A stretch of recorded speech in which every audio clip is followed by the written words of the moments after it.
Partout dans le monde, les gouvernements nient l'existence des ovnis. I was called upon to investigate a very strange event. Un voile de mystère entoure la plupart des rencontres avec les ovnis, surtout lorsque le visiteur réussit à compromettre la sécurité nationale avec une facilité déconcertante. Nothing in my training prepared me for what I was witnessing. Mais devant l'ampleur de certains événements et l'abondance des preuves à l'appui, il est parfois impossible d'étouffer l'affaire, comme ce fut le cas pour le Roswell britannique. There was a bright light emanating from an object on the forest floor. Devant ces lumières mystérieuses qui se sont manifestées 2 nuits de suite en 1980, les troupes de la force aérienne américaine se sont précipitées pour vérifier s'il s'agissait d'une attaque. Nous avons de nouveaux témoins. Soudainement, nous venons de rouvrir ce dossier. Qu'est-ce qui a pu pousser des militaires qualifiés et rationnels J'avais l'intention d'y mettre un point final. À croire qu'ils s'étaient trouvés en présence d'un ovni? L'équipe du UFO Magazine analysera de nouveaux indices à l'aide de technologies de pointe et aboutira à de nouvelles conclusions controversées. Je pense qu'on peut dire que oui. Pour la première fois à la télévision, nous vous révélerons si les forces américaines ont réellement vu des ovnis atterrir à la base aérienne de Bentwaters en décembre 1980. Voici l'affaire 80-101. Les militaires contre les ovnis.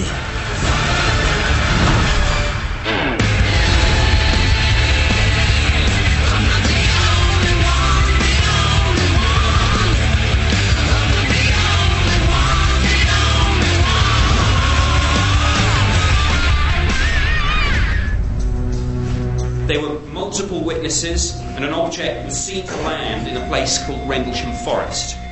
N'est-ce pas incroyable? Bill et Pat reviennent de la conférence du Cercle national des journalistes sur la divulgation qui se déroulait à Washington, D.C. Au cours de l'événement, un incident s'est démarqué par le fait que de nombreux militaires haut gradés en ont été témoins. L'incident le plus impressionnant rapporté, c'est l'atterrissage de Rendlesham et toutes les preuves dont on dispose. Britain's best-known UFO sighting occurred in 1980 and involved United States Air Force personnel from 2 military bases in the UK. Cet ovni a été aperçu 2 nuits consécutives, ce qui n'arrive jamais d'habitude dans les affaires d'ovnis. C'était en 1980. Cette année-là, les Soviétiques avaient envahi l'Afghanistan. Nous étions tous nerveux à l'idée de ce qui aurait pu se produire en Europe de l'Est. Le monde entier se tenait sur le qui-vive. Les armes nucléaires étaient prêtes. C'est à ce moment que cet objet est apparu au-dessus de RAF Bentwaters, la base américaine la plus sécurisée qui soit. Ils ont sans doute concocté une explication officielle. Les sceptiques pensent que les officiers auraient en fait aperçu la lampe d'un phare clignotant au loin et qu'ils l'auraient pris pour un ovni. Je n'y crois pas, Pat. Ça n'a aucun sens. Comment ces personnes entraînées à la dure auraient-elles pu ne pas reconnaître un phare? Ça ne tient pas debout. Je sais bien, Jeff, mais c'est ce que les experts disent depuis 27 ans. C'est une théorie intéressante. On pourrait la vérifier à l'aide d'une maquette. Avec les coordonnées GPS des points stratégiques et celles du phare, nous arriverons à recréer la scène. Nous verrons bien si cette hypothèse tient la route. Ce sera une expérience fantastique parce que nous pourrons soit prouver que ce que les témoins ont vu était le phare ou que ce n'était pas ça du tout. Peu importe les résultats, nous aurons au moins confirmé ou réfuté cette théorie. Essayons-le. Alors on part pour Rendlesham? Sortez vos passeports. Super.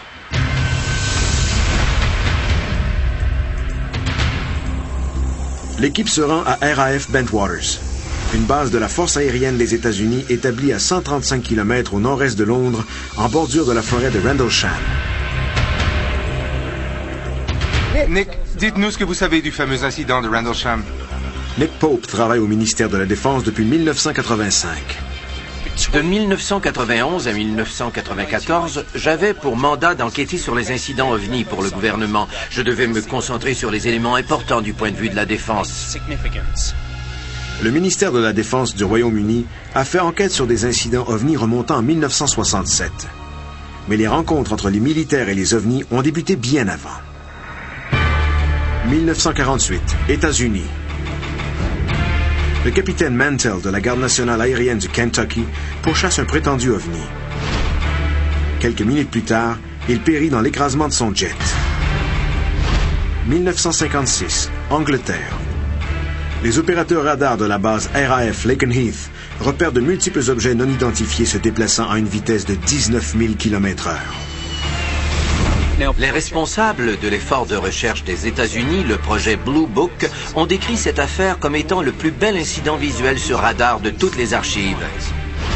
D'après les documents sur Blue Book, l'objet aurait déjoué les manœuvres d'un jet Venom NF-3 envoyé pour l'intercepter.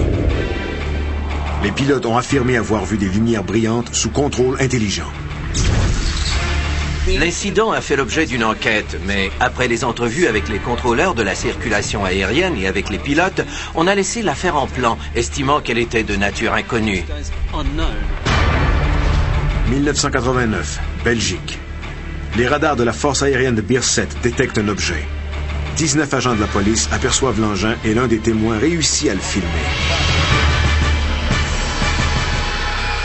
L'objet triangulaire est muni de 3 puissants projecteurs. Il ne fait aucun bruit, à l'exception d'un faible bourdonnement.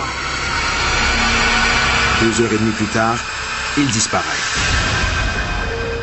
4 mois plus tard, il est de retour. Le colonel Wilfred D. Brewer de la force aérienne belge réunit en vitesse 2 intercepteurs F-16. La station radar a été contactée plusieurs fois pour demander s'ils avaient des observations au radar. Lorsque les F-16 se sont dirigés vers l'engin, ce dernier a entrepris des déplacements erratiques avec une accélération de 46 G, bien au-delà de ce que le corps humain peut supporter. Puis, il a disparu. Si tous ces cas d'OVNI aperçus par des pilotes et relevés sur les écrans radars pouvaient être visionnés du début à la fin, on aurait un argument convaincant pour prouver que les OVNI sont bien réels. Il est difficile de contredire les témoignages d'observateurs professionnels et fiables s'ils sont appuyés par des données radars. La preuve devient alors très solide. On peut considérer les incidents OVNI comme des cas marginaux, mais quand ils se déroulent dans la cour des militaires, ils prennent une toute autre tournure. Pendant ses années de service au ministère de la Défense, Nick Pope a enquêté sur 200 à 300 nouveaux signalements d'OVNI par année. Ce qui fait de lui l'enquêteur le plus expérimenté au pays. À mon avis, le plus important signalement d'OVNI de tous les temps est celui qui s'est produit ici même, dans la forêt de Rendlesham. Parmi tous les incidents relatifs aux OVNI, c'est sans contredit le plus significatif et celui pour lequel on a recueilli le plus grand nombre de preuves. Ce n'est pas pour rien qu'on l'appelle le Roswell britannique. 26 décembre 1980, minuit. Des agents de la sûreté de la RAF Woodbridge, une base de la force aérienne britannique située à proximité de RAF Bentwaters, aperçoivent une étrange lumière dans la forêt de Rendlesham. Croyant au départ avoir repéré un avion écrasé, ils se rendent vite compte que la lumière pourrait bien provenir d'autre chose.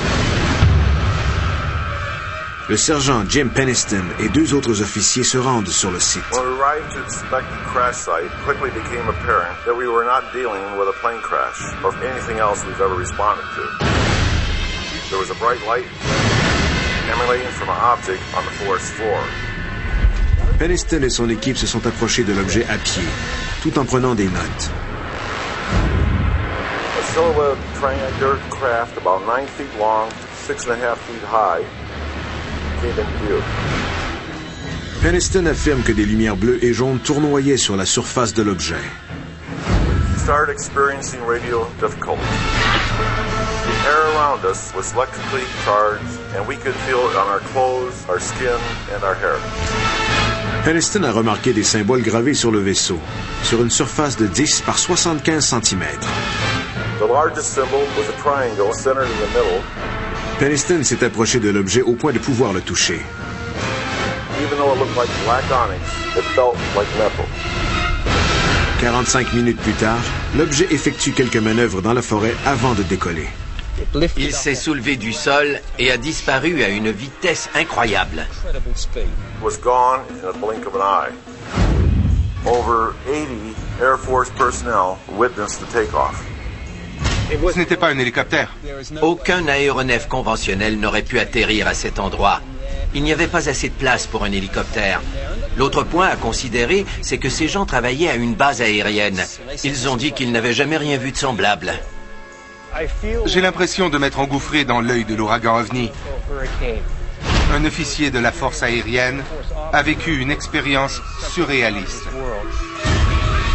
Cet OVNI était de forme triangulaire. Il mesurait 3 mètres par 2 mètres. Jim Penniston s'est approché assez près pour le toucher et il a remarqué des symboles intrigants sur la coque. Le sergent Penniston a transcrit 6 de ces symboles.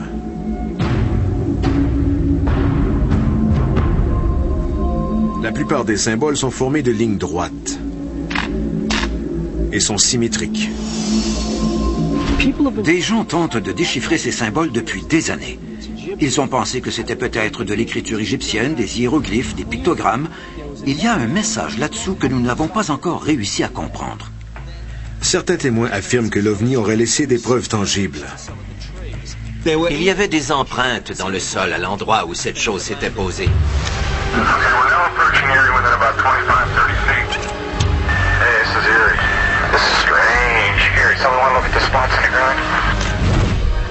N'oubliez pas qu'on était au milieu de l'hiver. Le sol était très dur.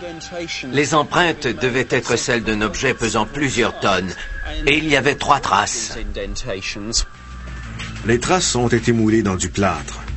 On dit que des lignes tracées d'une empreinte à l'autre formaient un triangle équilatéral. C'était presque comme si l'engin possédait un support d'atterrissage semblable à un tripode. En 1980, aucun avion conventionnel n'utilisait une plateforme d'atterrissage triangulaire équilatérale. La nuit suivante, 5 officiers dirigés par le lieutenant-colonel Charles Halt se rendent sur le site afin de l'examiner.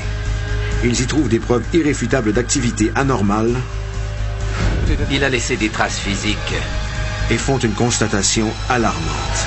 Il était de retour. L'équipe découvre un indice de taille. Le niveau de rayonnement augmente en flèche dans les 3 trous laissés par l'engin lors de son atterrissage. Le ministère de la Défense a publié 38 pages tirées des documents sur l'incident de Rendlesham. Si la plupart étaient de simples échanges entre des citoyens curieux et le gouvernement, une note interministérielle contenait un énoncé qui donnait le frisson. Les agents du renseignement de la Défense ont par la suite décrit les niveaux de rayonnement comme étant, et je cite, « sensiblement plus élevés que le fond naturel de radiation ». C'était absolument officiel. C'était écrit noir sur blanc dans un document du ministère de la Défense rédigé par des scientifiques et des spécialistes du renseignement. Oui.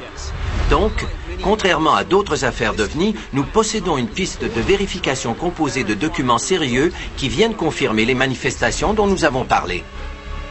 Nick Pogue nous a donné de l'information sur des documents dont nous ignorions l'existence. Et ça ajoute encore plus de crédibilité à cette affaire. L'intérêt de notre enquête vient de monter d'un cran, selon moi. Certains experts croient que les bases militaires du monde entier ont une longue histoire secrète en fait de rencontres avec des ovnis. Il existe des centaines de cas de rencontres entre des aéronefs militaires et des ovnis. L'équipe tente de trouver une explication à ces visions troublantes. Je suis en train de fouiller dans les archives et j'ai découvert qu'il y avait une forte corrélation entre l'armée et les signalements d'OVNI. En juillet 1945, nous avons effectué notre premier essai nucléaire. L'incident de Roswell a eu lieu 2 ans plus tard. Et le site d'écrasement est à quoi? 160 km à Alamogordo? Depuis 1947, on peut facilement faire des liens entre les signalements d'OVNI et les essais, la fabrication et l'entreposage d'armes nucléaires. Est-ce une simple coïncidence si Roswell se situe à moins de 160 km du lieu de l'opération Trinity au Nouveau-Mexique, qui a produit la toute première explosion nucléaire au monde? Il y a aussi l'incident de Pasco, Washington, en 1945. Un ovni a été capté par un radar de la base aéronavale. Il volait au-dessus de la société Hanford Engineering Works, une importante productrice de plutonium. C'est vrai, et Hanford est devenu plus tard une grande centrale nucléaire. Cette région est donc le théâtre d'activités nucléaires depuis plus de 60 ans. En 1945, de nombreux ovnis se sont manifestés à l'Oak Ridge National Lab, dans l'État du Tennessee. Nous savons aujourd'hui que ce laboratoire se livrait dans le plus grand secret à la fabrication de bombes atomiques. En 1965, 12 ovnis lumineux se sont affichés sur les radars de la base aérienne d'Edwards, en Californie. This is the tower at Edwards. We have an object now. We have some confirmed reports of unidentified flying objects in your area. Unidentified flying saucers? They have been confirmed on radar. Les intercepteurs F-106 ont établi un contact visuel. I have another red light moving very rapidly. Flashing white and green. Definitely isn't an aircraft. Les jets F-106 étaient équipés de missiles à tête nucléaire Jenny. Cette technologie aurait-elle provoqué la visite d'un ovni? S'il y a un lien entre les ovnis et les armes nucléaires, qu'est-ce que ça signifie? Nous espionnent-ils parce qu'ils s'intéressent à la technologie nucléaire? Ou cherchent-ils plutôt à nous empêcher d'utiliser cette technologie? Je pense qu'ils nous surveillent, qu'ils nous espionnent. Mais je remarque que chaque fois qu'un ovni pénètre dans l'espace aérien d'une base nucléaire ultra secrète, il ne se donne même pas la peine de se cacher. Il débarque impunément sur le site d'armement nucléaire et il se fiche complètement d'être vu.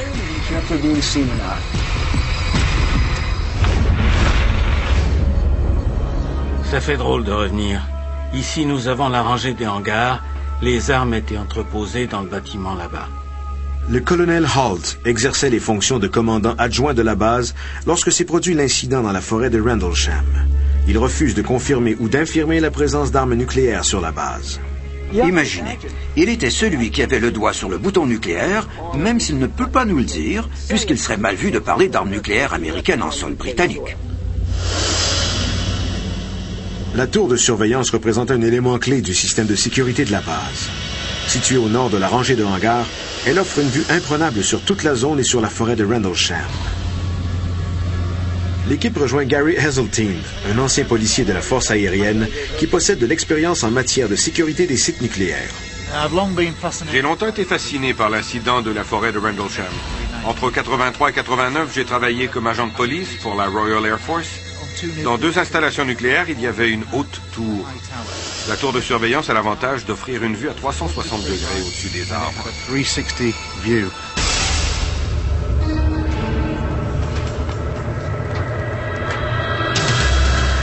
Colonel, c'est incroyable. Quelle vue! On ne peut rien manquer d'ici. Mais n'oubliez pas que les arbres ont poussé depuis.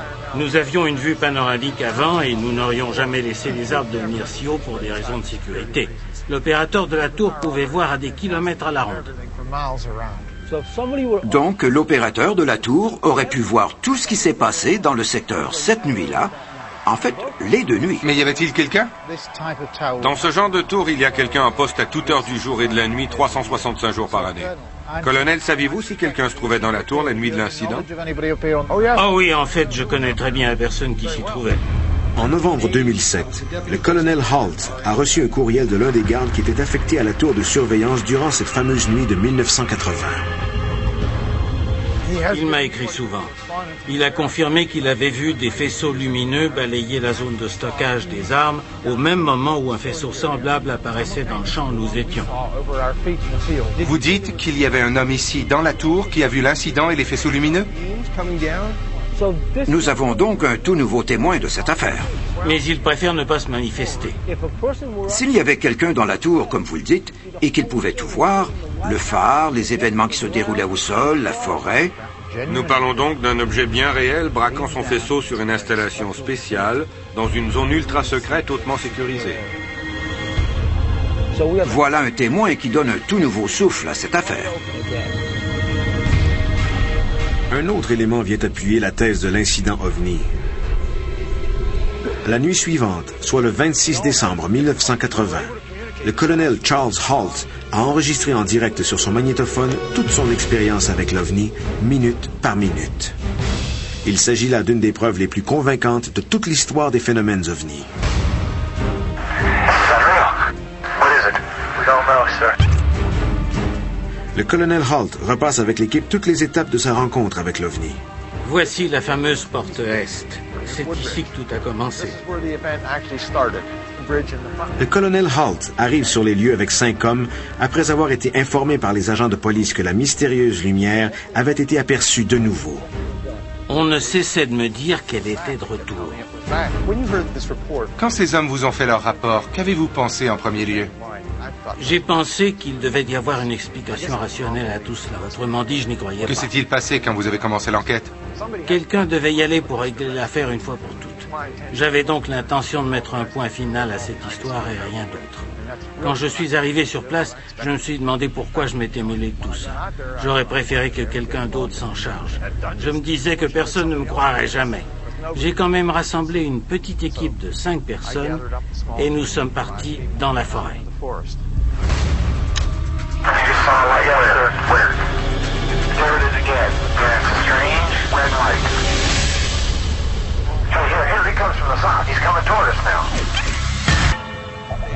Le colonel, un officier américain qui était en poste en Angleterre en 1980, relate la nuit où il a pourchassé ce qu'il croyait être un ovni. Aviez-vous pensé à consigner ce qui s'était passé cette nuit-là? Oui, j'avais avec moi mon magnétophone portatif. J'enregistrais tout au fur et à mesure que ça se produisait.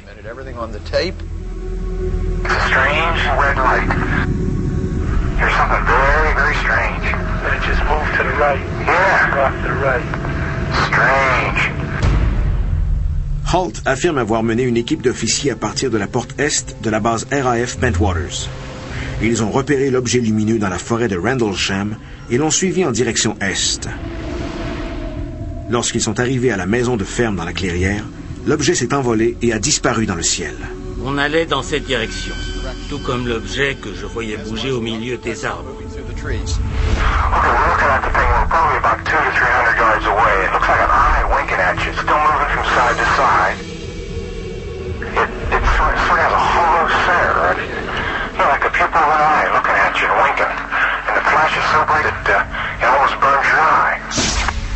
Holt raconte que la lumière a traversé un ruisseau pour atteindre un champ non loin de là.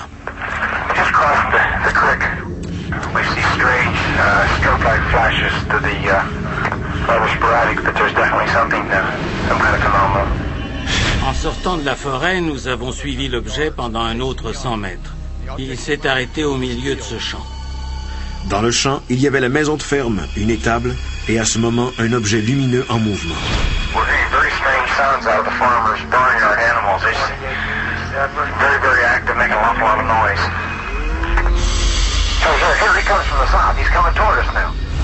Nous regardions dans cette direction. OK. Voilà la maison du fermier. Oui. L'objet se trouvait dans le champ juste devant nous.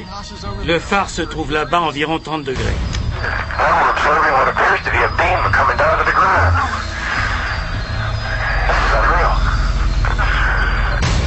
Quand vous êtes arrivé dans le champ, l'objet avait disparu. L'objet a explosé sans bruit et s'est divisé en 5 objets blancs, puis ils sont partis. Ça n'aurait pas pu être une sorte de reflet lumineux? Les reflets ne se déplacent pas dans la forêt en évitant les arbres. À un certain moment, l'objet s'est approché de nous, puis il s'est éloigné. Et quand nous nous sommes approchés, il s'en est allé dans le champ. Qu'est-ce que vous avez vu exactement? Un objet ovale d'un orangé rougeâtre vif, un peu comme le soleil de midi.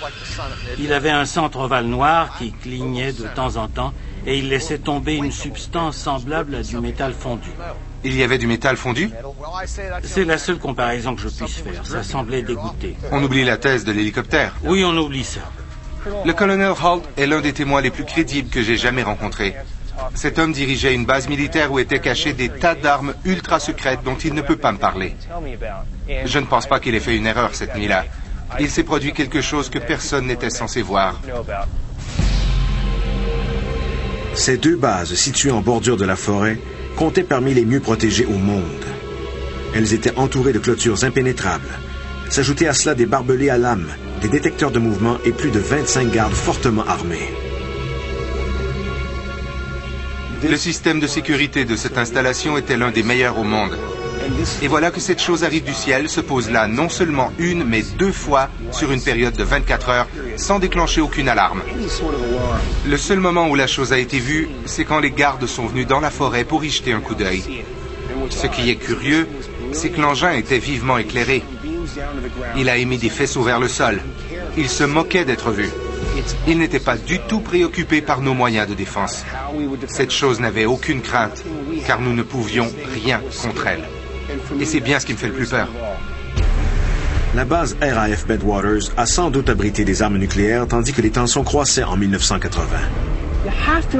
Il faut se souvenir de l'état du monde en 1980. Certains historiens appellent cette période le début de la Seconde Guerre froide, une guerre froide qui menaçait de se transformer en guerre ouverte. Les deux parties se regardaient fixement de part et d'autre du rideau de fer. Ronald Reagan venait d'être élu président et il brandissait les pires menaces contre le sombre empire de l'Union soviétique. C'était une époque très inquiétante, car les deux côtés se faisaient toutes sortes de menaces militaires. Je ne dis pas que les extraterrestres nous écoutaient, mais si c'était le cas, ils ont dû penser que nous étions sur le point d'appuyer sur le bouton. Et voilà qu'un ovni vient survoler une base nucléaire et qu'il se met à balayer les armes à l'aide de faisceaux lumineux, comme pour les scanner. L'objet s'immisce dans les activités de la base. Il brouille les ondes radio, il disperse l'équipe de sécurité. Cet engin a réussi à éloigner l'équipe de sécurité de la base. Alors les Américains ont paniqué, ils ont étouffé l'affaire, n'ont rien fait et ont refusé d'en parler. Si les États-Unis ont cessé d'enquêter sur les ovnis après l'affaire Blue Book en janvier 1970, le ministère de la Défense britannique a continué puisque les objets non identifiés peuvent représenter une menace pour la sécurité nationale. Étrangement, le colonel Halt, un Américain, n'a été ni rencontré ni interrogé par les autorités britanniques. Rien de semblable ne s'était jamais produit auparavant. Tous les autres ovnis aperçus n'étaient que des lumières dans le ciel. Les Américains souhaitaient que les Britanniques se chargent du problème et les Britanniques voulaient le remettre entre les mains des Américains. On espérait que l'affaire s'étoufferait d'elle-même. Les autorités britanniques et américaines ont simplement conseillé à Halt d'envoyer au ministère de la Défense du Royaume-Uni une note décrivant les événements dont il avait été témoin dans la forêt. Mais 2 jours avant que le colonel ne présente cette note, un autre événement inexplicable s'est produit, laissant le sylviculteur Vincent Thurkettle perplexe et inquiet. J'habitais juste là et j'étais sorti couper du bois. Thurkettle vivait et travaillait dans la forêt de Rendlesham au moment de l'incident. Entre Noël et le jour de l'an, une voiture s'est approchée et 2 jeunes Anglais d'environ 25 ans en sont sortis. Ils étaient en complet. Ils m'ont demandé si j'avais entendu parler de lumières rouges qui auraient été aperçues dans la forêt. Qui étaient ces mystérieux hommes et pourquoi étaient-ils au courant de l'incident OVNI avant que le colonel Halt n'ait révélé l'information? J'ai l'impression que Vincent a reçu de la visite. L'équipe obtient des réponses troublantes. Quelques jours après l'incident OVNI, 2 hommes mystérieux viennent interroger les résidents de la forêt de Rendlesham en Grande-Bretagne. Personne ne sait qui ils sont, ni ce qu'ils veulent. Une voiture s'est approchée et 2 jeunes Anglais d'environ 25 ans en sont sortis. Ils étaient en complet. Ils m'ont demandé si j'avais entendu parler de lumières rouges qui auraient été aperçues dans la forêt. Ils voulaient savoir si j'étais sorti la nuit précédente. Je leur ai dit non. Ils m'ont dit, avez-vous vu ou connaissez-vous quelqu'un qui a vu des choses? J'ai dit non. Et ils sont repartis. Cette nouvelle piste est vraiment captivante. Vincent Thurkettle affirme que ses visiteurs étaient des Anglais en complet noir qui conduisaient une voiture noire. Ça peut paraître cliché, mais j'ai l'impression que Vincent a reçu la visite des hommes en noir. Les chercheurs sur les ovnis s'entendent pour dire que Thurkettle a en effet vécu le scénario classique des hommes en noir. Souvent, après un incident OVNI, les témoins reçoivent la visite de 2 hommes qui les interrogent sur ce qu'ils ont vu. J'ai su par la suite que les 2 hommes qui sont venus me parler avaient interrogé tout le monde dans la région pour savoir ce qu'ils faisaient et ce qu'ils avaient vu cette nuit-là. Qui étaient-ils selon vous? Des journalistes? Des militaires? S'ils étaient journalistes, ils n'ont jamais rien publié. Ce qui me fascine, c'est qu'à ce moment-là, le colonel Halt n'avait même pas encore écrit sa lettre dans laquelle il exposait toute la situation au gouvernement britannique. Cette affaire a fait l'objet d'enquêtes depuis des décennies. Et c'est la première fois que j'entends parler de ces hommes en noir. C'est un morceau important du casse-tête. Je vais en discuter avec le colonel Halt, car j'ai l'impression qu'il pourra nous en dire un peu plus. Vincent m'a dit qu'il avait été interrogé à propos de l'incident par 2 jeunes hommes en complet noir. Pourquoi était-il au courant avant même que votre communiqué ne soit publié? Je ne sais pas qui c'était, mais ils ont agi discrètement. Par contre, je sais que les aviateurs témoins de l'affaire ont été questionnés de façon mystérieuse par des gens qu'ils ne connaissaient pas. Certains étaient britanniques. En tant qu'employé du ministère des Forêts, Vincent Thurkettle connaît bien la forêt de Rendlesham et ses environs. Selon lui, l'OVNI aperçu n'en était pas un du tout. Cet homme qui connaît la forêt me dit qu'il n'y avait rien d'inhabituel à l'endroit où l'OVNI se serait posé. Il est convaincu qu'il aurait pu s'agir d'une illusion causée par le phare. Le phare d'Orford Ness se trouve à 10 km de l'endroit où s'est manifesté l'OVNI. Les sceptiques croient que les militaires auraient en fait aperçu le faisceau lumineux de 3000 watts émis par le phare.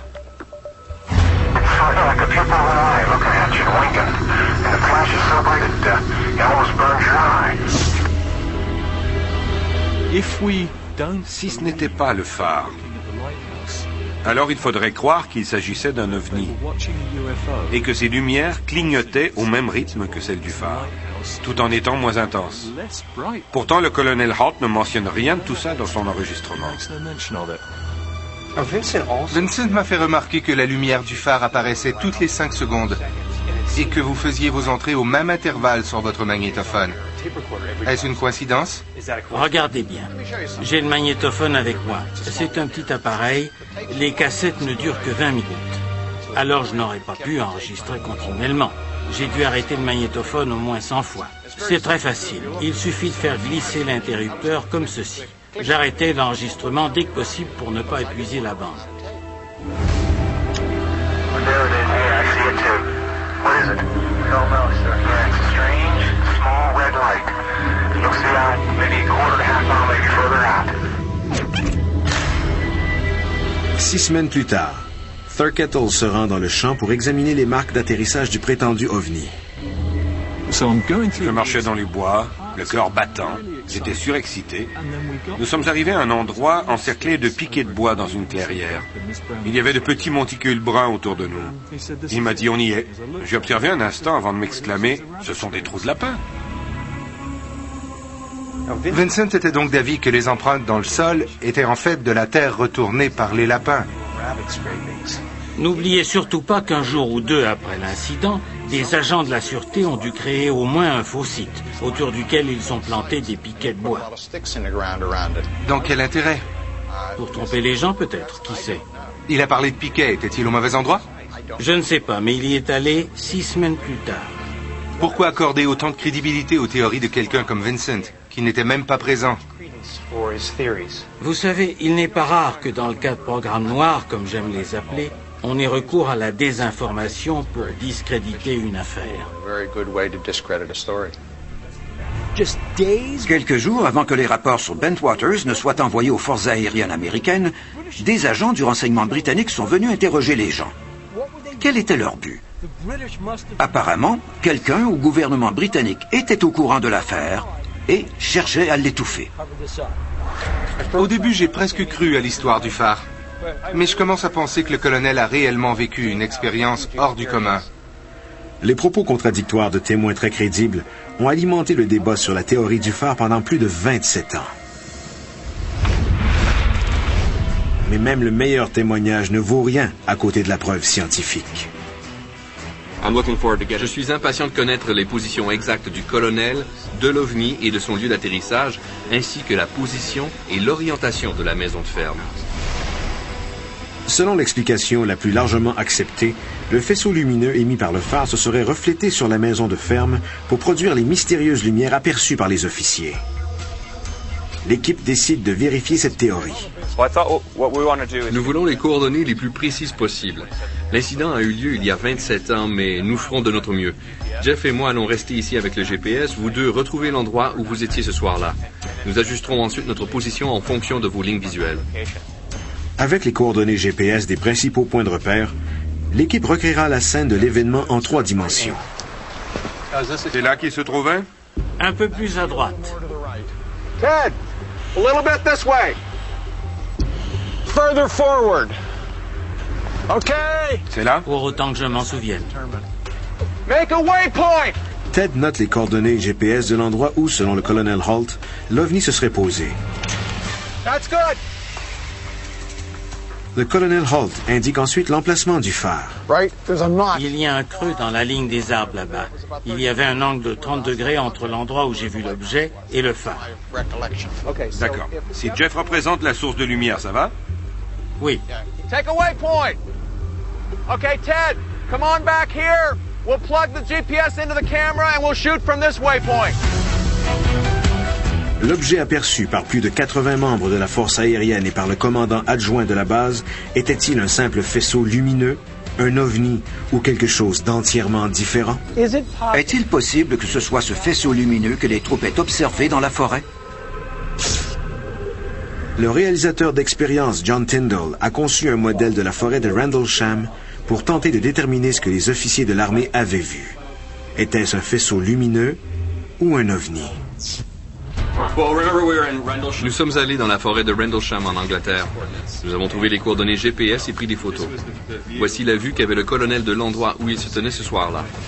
Grâce à ces données et aux photos, nous avons pu reproduire la scène exactement à l'échelle.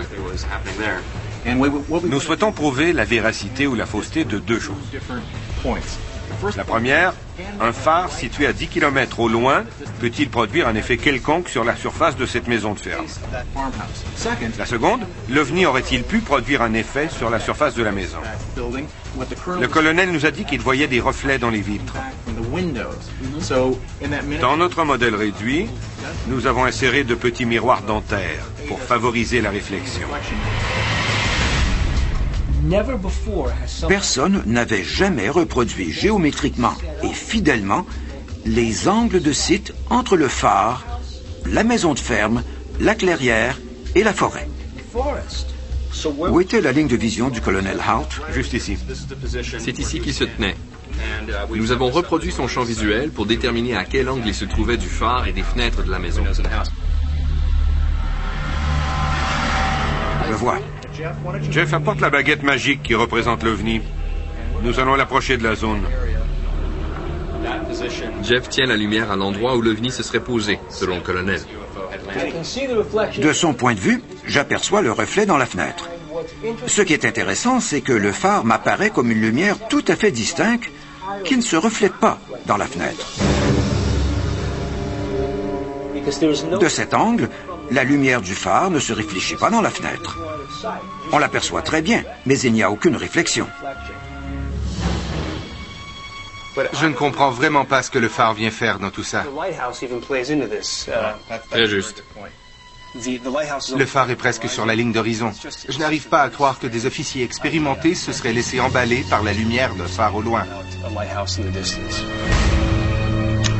There it is again. There's a strange red light. There's definitely something there, some kind of phenomenon.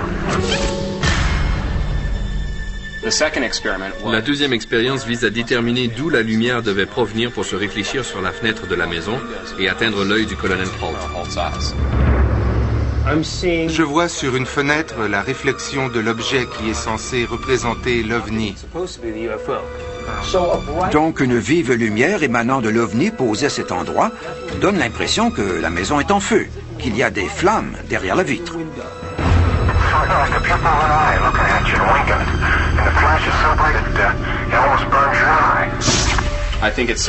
Je pense qu'on peut affirmer sans se tromper que s'il y avait une lumière très vive à l'endroit indiqué par le colonel Holt, l'angle aurait été parfait pour que la lumière réfléchie par les fenêtres atteigne le point d'observation à son plus fort.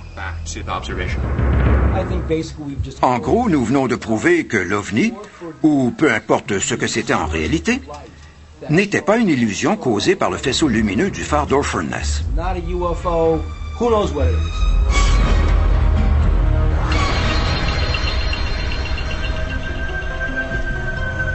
Il existe une personne qui pourrait fournir une réponse définitive sur cette affaire d'OVNI. Keith Simmons, le gardien du phare d'Orfordness.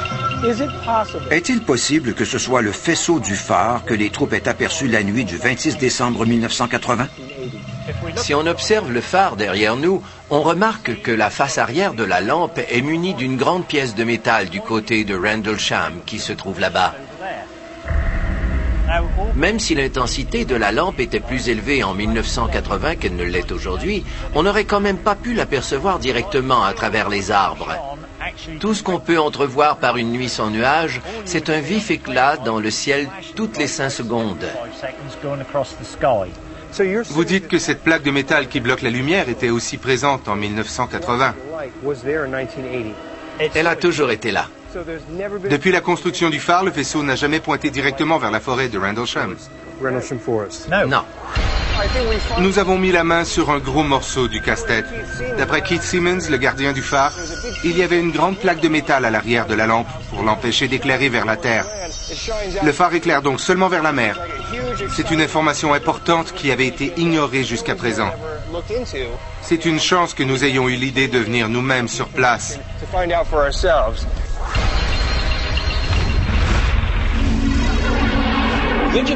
Nous avons pu confirmer tout ce que le colonel Charles Halt nous avait dit lors de notre entretien. Nous sommes allés à la tour où nous avons parlé à un témoin que nous avons nous-mêmes découvert et qui a tout vu du haut de son observatoire. Nous avons discuté avec d'autres personnes. Chacun des témoignages était crédible. En près de 30 ans, tous les témoins ont maintenu leur version des faits. Et nous avons entièrement réfuté la théorie du phare. Tout de même, ce n'est pas parce qu'on a démenti la théorie du phare que nous avons prouvé l'existence des ovnis. Il peut y avoir d'autres explications.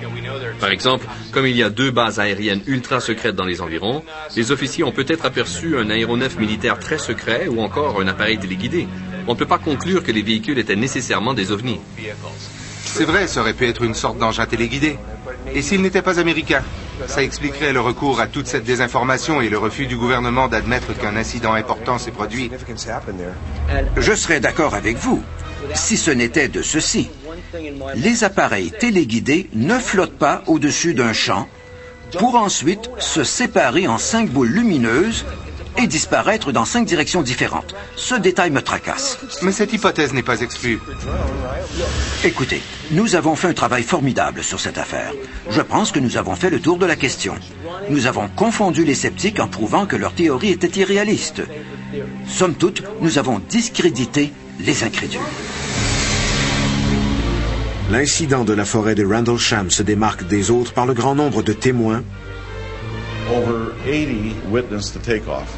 par leur niveau d'expertise, le commandant adjoint de la base m'assure qu'il a vécu un incident OVNI, ainsi que par les preuves physiques existantes. Comme pour la plupart des affaires d'OVNI, on pourrait trouver une explication rationnelle aux événements qui se sont produits au cours de ces 2 nuits de 1980. Les troupes ont-elles réellement vu un OVNI? Les bases nucléaires seraient-elles surveillées par des entités extraterrestres? Je demeure convaincu d'avoir vu quelque chose d'extraordinaire. Les raisons qui motivent la présence continue des ovnis ici et ailleurs restent tout aussi mystérieuses que les ovnis eux-mêmes.